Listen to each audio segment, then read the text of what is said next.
how cartoons are created, right? So you draw them, and then you put like color on top of them, and you put them on a clear board, a light board, and then you trace and trace and trace and trace. You just move it the tiniest little bit, right? Well, that's what they did with this movie.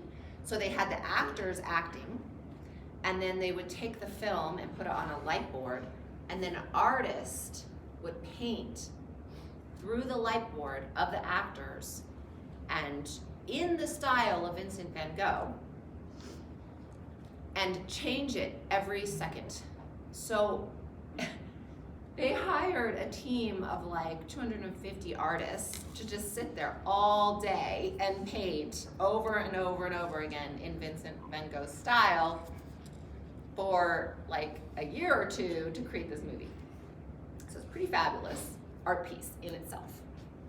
And if you're like into film, if you're into a film major or anything like that, you will find this absolutely fascinating. Just how they did it. And the story goes, we all know his artwork, right? We all know his artwork. I don't have a lot of him on the slide because today we're actually going to jump forward to Surrealism, but I felt like I didn't do him justice. I kind of just went over this really quick. Now, he is like the turn of the century. Okay, so he's before Surrealism. He's, these artists overlap, okay? But we have Picasso, we have Vincent van Gogh, kind of overlapping each other, okay? So Vincent van Gogh would be earlier, but then Picasso and Frida Kahlo and Diego Rivera and Salvador Dali, they all hung out with each other. That's what I'm showing you. It's a big, happy family. It's really cool, actually, if you're into this stuff. But he was sort of in the front of them all, okay? So he's older, so he was in front of them all. And his artwork and his story, and I just love what they wrote right here. I'd love for you to write it down. Great artists aren't peaceful souls. And that's kind of like where we're going right now with art.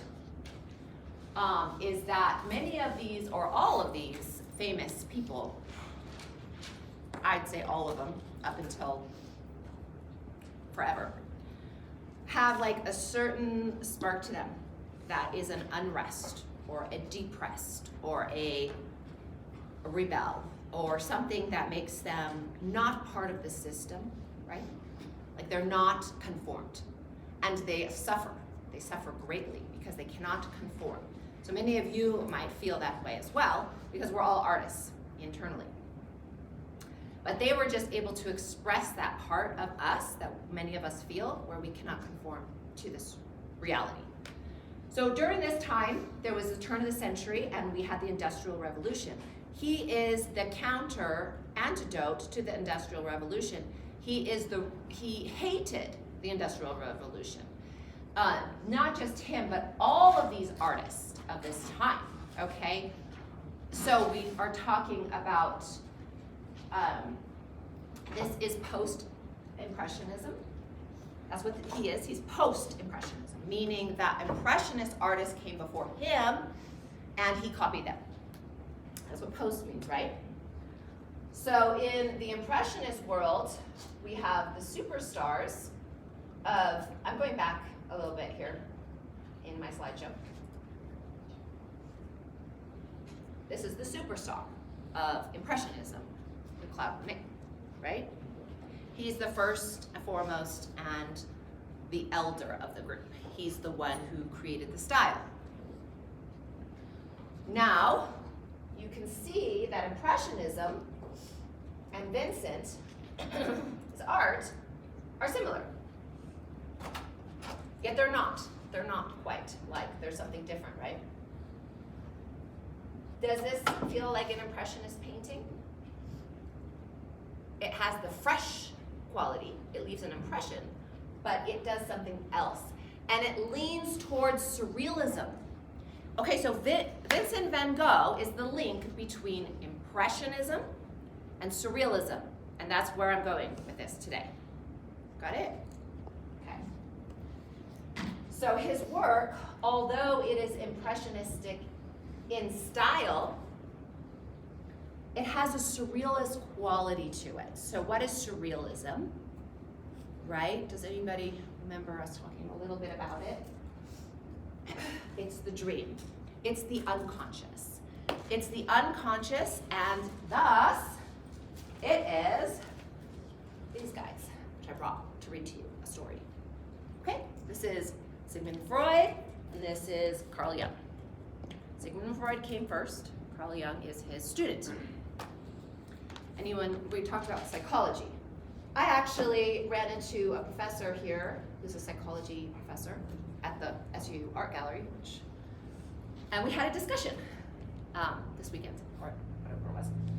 And I was like, do you know that Salvador Dali and Sigmund Freud met each other, and that Sigmund Freud created a painting, and I'm going to show you guys all this. And the psychology professor said, no, I did not know that. And so now, hopefully, in her teachings, she's going to show the art, because they're totally interconnected, okay? And this is where art becomes, I would say, the glue that holds the world together. It connects absolutely everything together. Art does, the visual component. Music, a little bit, but the visual component really, truly connects everything that's happening in society into a cohesion. Vincent van Gogh, give you a background on every single one of these artists because there's documentaries on each one. Thus, I have picked two, and not him. And the reason I haven't picked him is because you can watch the movie on your own, and you can know everything about his life, his supposed suicide, which there's questions about, and blah, blah, blah. And by the way, the reason there's questions about his suicide is because the doctor, I'll just tell you the story. So he was going mad, okay? He was going mad. Remember, he cut off his ear. You guys know the ear painting for his mistress, who was actually a prostitute. Portrait. He did a lot of self-portraits. In fact, that's why he connects to the Surrealist movement. Frida Kahlo, she beat him in self-portraits. She's the winner on the quantity, but of course she was bedridden as well. He did also a massive amount of self-portraits. So what happened was he was a little bit mad, and he drank a lot, and some people say some of these artists were mad because of actually the toxins in the paint. There's a possibility, nobody knows for sure, but this is oil paint before there were regulations, okay? So who knows what they were using and breathing in. But he did go a little mad, and he fell madly in love with his this prostitute that he would go see all the time. And he cut off his ear and sent it to her as a gift, which is very kind. And this whole thing, the whole movie is based off his letters to his brother.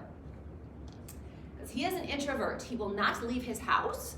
He will only go outside and paint paintings. That's all he'll do. He won't do anything else. And he won't even sell his artwork. He's absolutely doesn't want to partake in anything in society. He doesn't want to deal with money. He doesn't want to deal with anything. So he just drinks, lives in hotels, and if he did fall in love. And so there's a question in the movie about he actually had a turn. So the psychologist that he was seeing also was a patron of his artwork. This is where the suspicion comes in. So let me just tell you about the letters. So the letters are that he would write to his brother everything that went on in his life. And his brother made him money by selling his work, okay? So that's basic. So he would send letters to his brother, and then his brother, and he would send every painting he painted, he would mail it to his brother. And the mailman became a big part of his life, because back then it was like mailmen were like milkmen, you knew them intimately. And so in the movie, the mailman is a big character. So he would write these letters to his brother, and every time he painted a painting, he would send it to his brother. And they were very close. And once in a while, he would actually leave his house to go visit his brother, but mostly he just wasn't gonna leave his house, which was actually a hotel. He lived in a hotel. But basically, his brother said, these are amazing, and he sold them and made money. And then he would send his brother money. So that's how Vincent lived. And he didn't really want money. actually. All he wanted was his booze, his hotel room, and his paints. And he was good to go, okay? And he was a pretty simple character in that respect, but he had all these deep emotions. And so that's what he did. And then he went to a psychologist because he felt suicidal. And he was always talking about like suicide. And so the psychologist turned out to be a patron of his, and actually in order to pay for psychology, what did he do? He gave him his paintings, right? Then there was this whole like thing at the end of his life where he wanted to have more paintings because guess what? Van Gogh became famous. He became famous, but he was so mentally sort of like out of it, he didn't really comprehend what that meant. That he could be like a billionaire or whatever, he didn't comprehend that. So basically he was taken advantage of. By the time he died, all of his work went to the psychologist. That's sort of it in a nutshell. And the suicide is questionable. So watch the movie. Kind of interesting. We're not gonna stay on Van Gogh any more than that though. But you guys like him? He's quite spiritual, okay? Quite spiritual, like the Starry Night and stuff. That's quite a spiritual painting. He's a very deep person, and he painted a prolific amount of work, meaning that, and he would paint like the haystack over and over again. Let's just go to the haystack. Like he would go out onto the same area, and he wasn't the only artist to do this. This was a fad. A lot of artists did this at this time. So like. Can you guys get off your phones back there, please, and look up at the art? Thank you. So, people would go to like, this was a thing that artists did at this time, so you need to know it, okay? They would go to the same spot in the morning, in the afternoon, in the evening, or in the winter, or the summer, or the spring, and they would paint the same image in different lighting, because it no longer was about the subject matter, it was about the light and the color. Okay, so, you can see that there's many different haystack paintings. All right, any questions about him? Interesting, who's gonna watch the movie? You gonna watch the movie? You should watch the movie. I think you can pay for it $1 on Amazon or something. Well, we'll find it free. All right, we're moving on. We already did all this, right? Okay, you guys know. I just went back to give him some credit because I realized I moved too fast through him. And I realized he was the link to our next subject. Our next subject is surrealism, but I can't talk about surrealism if you don't know about psychology. Now, many of you already know about psychology, right? Like many of you know what the ego is. Who's never heard of the ego? The ego, your ego, okay? That was a coined term by Sigmund Freud, which you guys all should learn whether you're a psychology major or not. You need to know Sigmund Freud. Now, my daughter's going to become a psychologist, and I got her this. She's young, she's 16, and she said to me, Mom, he's not right about everything. After reading this book. He's not right. And I'm like, I know. But that's not the point. Is that the point? The point is he started the conversation. So we're not going to cancel people out because they might be wrong about a couple things, especially when they're innovators. Now, cancel culture is a new thing. Everybody knows what cancel culture is? I've been canceled, surprisingly. I was really surprised, and I have to kind of get used to it, actually, in this world of academia. But it's real quick to say, I don't like what that person said. That does not agree with me. Therefore, that person is no longer a part of my reality. I'm not going to listen to anything they say. They're probably liars, and I don't like them. Isn't that what cancel culture is? One post, one word, and you've canceled them without giving them any time to get to know the other aspects of their personality. Maybe you don't agree with that thing about them, but there's a whole bunch of other information that they have to share with you, especially a teacher, right? Real quick to cancel somebody. Maybe like they are a different religion, or maybe they're like gay, or maybe they're like a little bit awkward, or maybe they're not very pretty, or whatever. Whatever reason you want to do it, you can do it, right? It's really easy. But we're not going to do that. So we're not canceling Sigmund Freud. Just because he was a little sexist, just because he's a little old, and just because he might be wrong on a few things. We're not canceling him out. All right. Sigmund Freud created the id.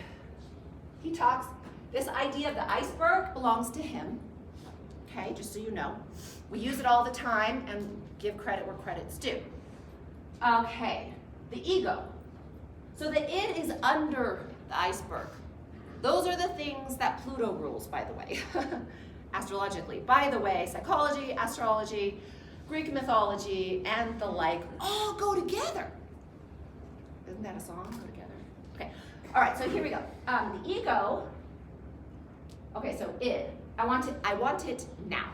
Like that's the inner child. You know, that's the part of you that is like you kind of are ashamed of because you didn't really want it to come out when you put your foot in the mouth and stuff.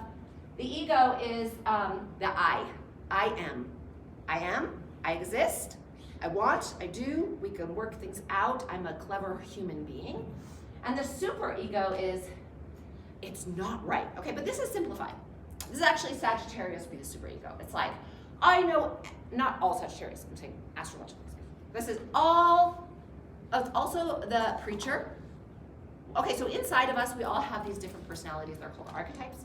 That's what astrology is, all the archetypes within us. It's the same as the psychology, okay? So we have archetypes. So the archetype in you that knows better than the person sitting next to you, and you have it, in some subject, somewhere in your life, you have that. That's your superego. The one who's sitting next to you, the person, and you feel like crap, and you're like, poor me, I'm just like really ashamed of myself. That's your id. And we all have it, right? And then the ego sits in between. Okay. We already talked about that. Okay, so what I'm going to do is I'm actually going to show you an entire movie on Salvador Dali. There's only two people I want you to know about their personal life, really in depth. Frida Kahlo and Salvador Dali. That's important to me as a teacher for art because they're so transformative in our world, and our world is because of them. While we watch some surrealism. You can have a visual experience and an audio experience at the same time. Now these are a bunch of surrealist artists, they're also modern. Okay, so surrealism, remember how I said modernism lasts till the end of time? I'm actually gonna quote that and put it on the cover of my book. I think it's hysterical. You find it funny? I find it funny. Does anybody get it? Modernism lasts till the end of time? Yeah. So anyway, modernism, it will continue forever. So here we are, but it did start. It did begun. It began at the turn of the century because it was not modernism before, but now it's modernism forever. So the surrealist artists are still producing art today. In fact, maybe you could make a surrealist painting. So I just want to talk to you about Carl Jung and Sigmund Freud. Now they were different. They were different, okay? Carl Jung believed that many people who came to him for psychoanalysis could have had their problems resolved if they just believed in something greater than themselves. So he was a religious man, okay? He was a student of Freud. Freud was not a religious man. He was anti-religious in many ways, and look at this. And this comes down to a lot of what we're talking about as we move out of the religious art into this modern art, okay? We have to deal with these ideologies still, and we still do today.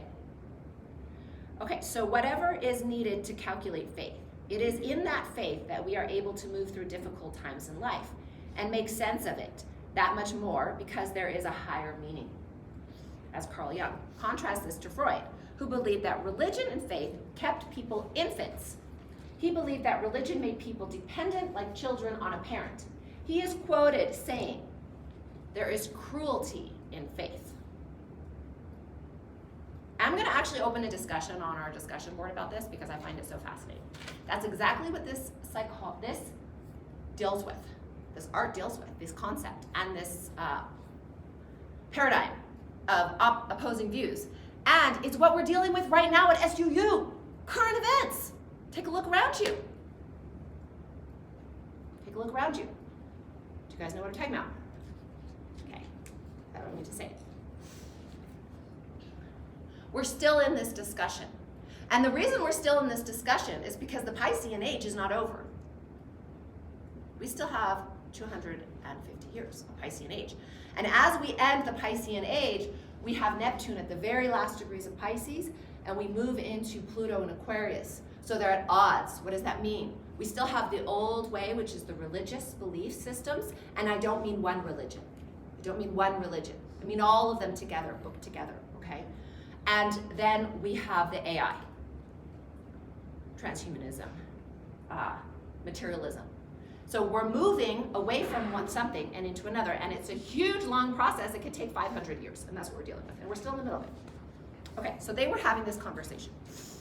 Whatever you do, there are going to be things in life that come up unexpectedly. And some of these things are going to not be so good, right? And they'll be painful. And that's just what it is to be human. We all know this, right?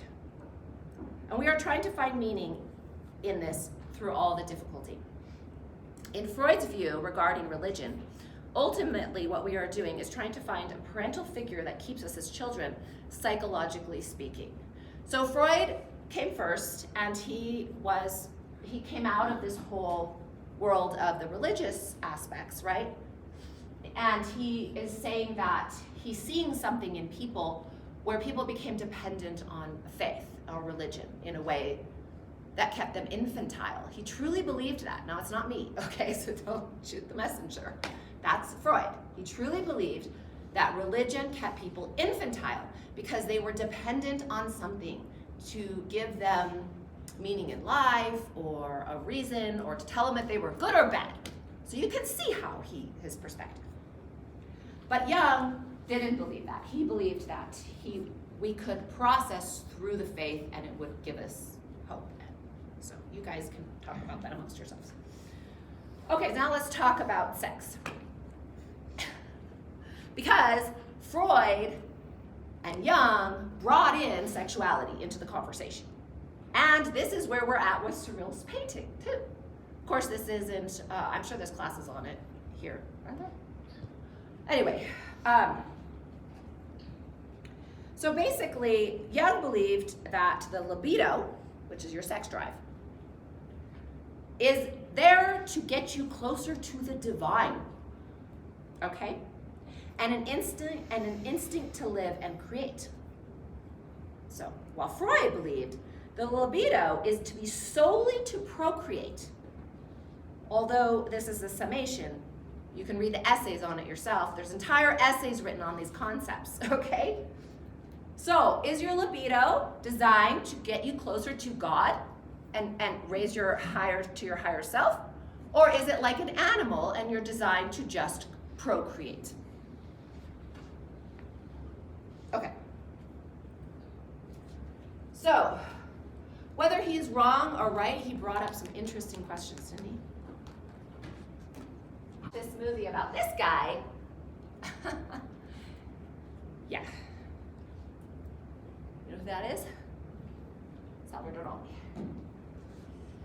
Salvador Dali. One of the reasons I like to go into Salvador Dali a little, so he lived until 70s, okay? I was born in 74, he's still alive. Okay. So we have videos of him, which is pretty cool, and we don't really have that of artists until now. So we have all these YouTube videos of him talking. When he's older, older. Because this is a little thing where he's on a show. Okay, here we go. This is what I want to show you. Dolly, I am going to show you a video next week, okay? Just because I know it takes up class time, but it's so fabulous, his life story. Like, you can't believe it. So, he met this woman who was older than him by a lot. And they fell in love, and she was married, and she got divorced, and she became his partner. And she is the reason he is famous. She basically took him under her wing, and made him famous. She's like, you are a superstar, and she is the reason he's famous. Now they had an open relationship. This is why this connects to his artwork, because he has a lot of artwork that is quite sexualized, all right? So he was a little obsessed with his libido. And it also goes along, I'm finding some paintings here. It also goes along with what we're talking about, okay? So hopefully everybody's comfortable talking about this. This is a college class. I won't get too weird, don't worry. But I will show you the video, because this is where, like, really religion is the opposite of this. Like, we've had religion, like, really cracking down. Like, it would be okay for men to go out and have another relationship, perhaps, but not women. Well, now we have women's rights. Women can vote, right? And 1920, women can vote. So this is around 1930 that he becomes really, really famous. So that's about 10 years later. So there's this huge, like, desire, expression to express ourselves in a way that is, especially for women who have been repressed. Okay, both sexes have been repressed for a long time, okay? But women have been murdered over having affairs from their husbands. So that's serious repression.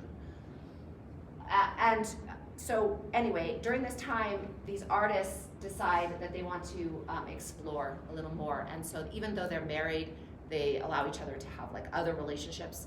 And they do, and it's all written about. And we can watch the videos. All of them do. All of these artists do. They're radical. They want to be radical. They want to be cool. They want to be edgy, and they want to break the norms. And this is one way they deal with it. Okay, is through expressing their sexuality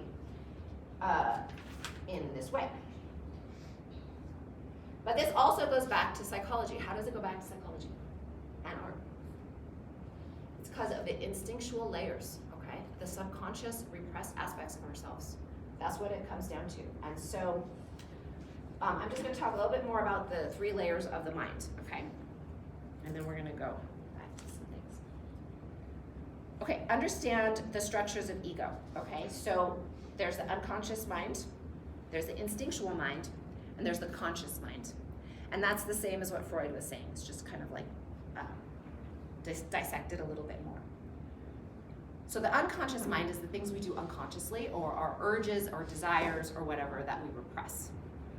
Our conscious mind is like, here we are in class, everything's fine. The intellectual mind is we're thinking above and beyond into the future, or we have a bigger grasp of life. So the houses of ego are formed by making judgments of people, and also we have the negative ego. Okay, so the negative ego is narcissism. Everybody has narcissistic traits. You're like, I'm not a narcissist. Or I know a narcissist. A narcissism has layers. So when you take psychology, you'll understand that everybody has narcissistic traits. It's just, are you expressing them, or how do you deal with them? And that's your unconscious mind. Then you have layers, and you get up to sociopathy, where people murder each other, right? Actually, it develops from narcissism. It's unchecked. It's the unchecked ego, and that is how it develops into mental illness. So you guys can all take psychology class to learn that. But it's expressed in the art. Okay, so Sigmund Freud has a book called The Interpretations of Dreams. And Dali's art is literally the illustration to this book, okay? And Dali says that himself. So Sigmund Freud says, places are often treated like persons. Dreams, essence, the way in which an awakening or thoughts thrust it aside as some bizarre and are reminiscent of mutilating or rejecting it. All these and many other problems have, for many hundreds of years, demanded answers which up until now can never have been satisfactory. Dreams are never concerned with trivia. That's a quote from him. The dream has a very striking way of dealing with the category of opposites and contradictions. This is simply disregarded to the dream. No does not seem to exist. In particular, it prefers to draw opposites together into a unity or to present them as one. Indeed, it also takes the liberty of representing some random element by its wished for opposite, so that at first one cannot tell which of the possible poles is meant positively or negatively in the dream thoughts. Okay, that was a lot of words. Basically what he's saying is that in the dreams, in your dream time, when you're dreaming, there is no polarity, right? You can have opposing factors happening at the same time. You could be flying and you could be standing. You could be, whatever. Dreams are weird, right? So that's what he's talking about. And this is the first time dreams are even talked about in the entire history of our collective consciousness. Believe that or not? I mean, we have all the great philosophers. I have quotes from them. Nothing about dreams. Very rarely something about dreams, right? So this is the first time dreams come up to the conscious mind. And Dolly expresses them. Okay. So I could go on that. Now, you could call Dolly a narcissist. You could call Freud a narcissist. In fact, when I had this conversation with the psychology teacher, professor, who I won't tell you who she is, we had this conversation, is Freud a narcissist? Because what is a narcissist, These artists definitely have narcissistic tendencies, right? It's one of the reasons they get so famous. Okay, so let's go back to our slideshow for a minute. So we have Dolly, and then I'm going to show you some, let's see what time it is. Okay, I'm going to show you a little video in a minute. Let's go here. So Surrealism and psychology. So the Surrealists as an art movement lasted from 1924 to 1966. But you could say it's still today. I wouldn't say it ended. In fact, we have artists that are quite surrealist that are very, very famous. Alex Gray is one of them, who currently lives in New York. Does anybody know him? We're going to talk about him when we get there. We're not going to. That's present day art. So they were all friends. Picasso and Frida, look at them hanging out. They hang out in Paris. These are there's a bunch of them. They're a gang, okay? They're a gang of rebels. And here they are again.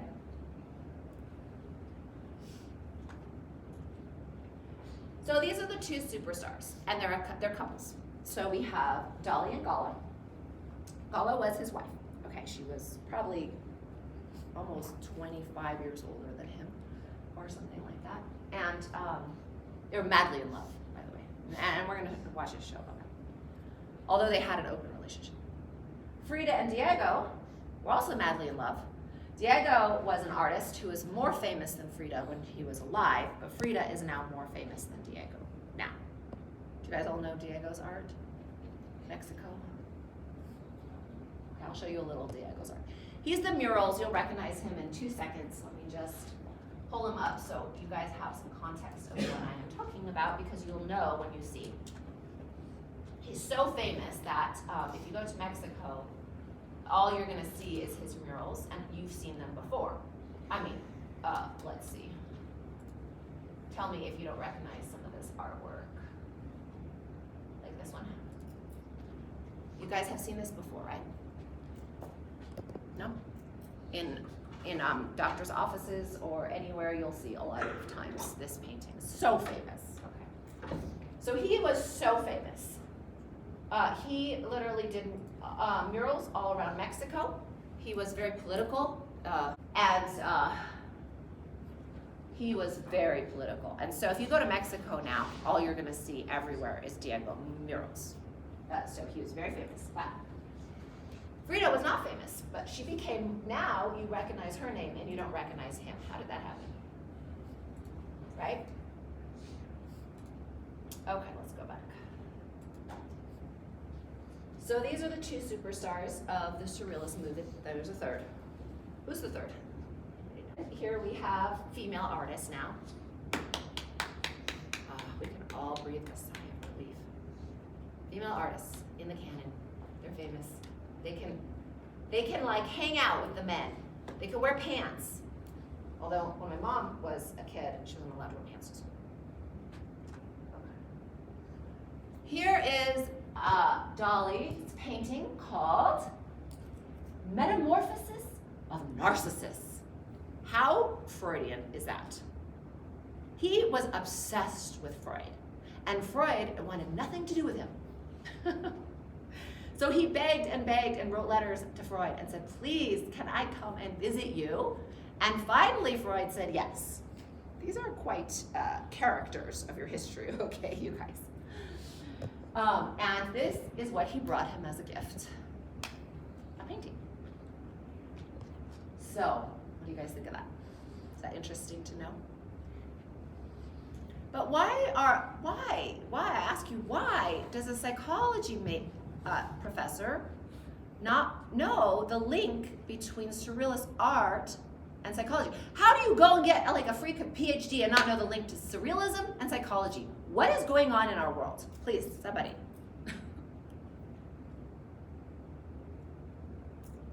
How is art separated from all this stuff? How did that happen in our education system? And please fix it. Okay? Fix it. You guys are gonna fix it by writing papers, writing articles, becoming somebody that is heard and known, okay? I don't know why you guys are falling asleep back there on your phones. This is interesting stuff.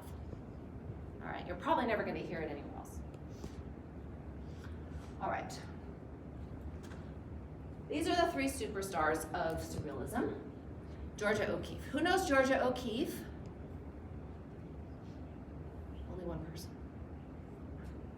Okay. She is the true leader, not only in the feminist movement, but in the movement of art and in the movement of getting women the right to vote. She's one of the head honchos. Georgia O'Keeffe. She also was married to an artist and had some interesting love affairs. All these people did. This is Georgia O'Keeffe. Have you seen her skulls?